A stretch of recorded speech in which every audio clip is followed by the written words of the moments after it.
సాయిధరమ్ తేజ్ పిల్ల నువ్వులేని జీవితం రిలీజ్ అయ్యి మంచి విజయం సాధించడం, తర్వాత వచ్చిన సుబ్రహ్మణ్యం ఫర్ సేల్ చిత్రం సూపర్ డూపర్ హిట్ అయ్యింది.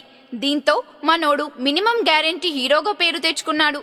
ఇక సుప్రీం చిత్రం హిట్ కావడంతో సాయిధరమ్ తేజ్ పై నిర్మాతల దృష్టి పడింది. ఈ రోజు సాయిధరమ్ తేజ్ నటించిన విన్నర్ చిత్రం రిలీజ్ అయ్యింది. అయితే ఈ చిత్రంలో మనోడు జాకీగా నటించడం, అందాల భామ రకుల్ ప్రీత్ సింగ్ లక్ష్యం కోసం పోరాడటం చాలా బాగుంది. అంతేకాదు విలన్ గా అనూప్ కూడా చాలా అద్భుతంగా చేశాడు. తమన్ అందించిన మ్యూజిక్ కూడా సినిమాకు మంచి ప్లస్ పాయింట్ అయ్యింది. ఇక సినిమాలో పుష్కలంగా హాస్యం ఉండటం, ఆలీ ఈసారి పీటర్ హేన్ గా బాగా ఆకట్టుకున్నాడు. ఇక సినిమాలలో ఫైట్స్ కూడా చాలా వెరైటీగా తీయడం మరో విశేషం. ఈ చిత్రంలో సీనియర్ నటుడు జగపతి బాబు యాక్షన్ కూడా చాలా అద్భుతంగా ఉంది.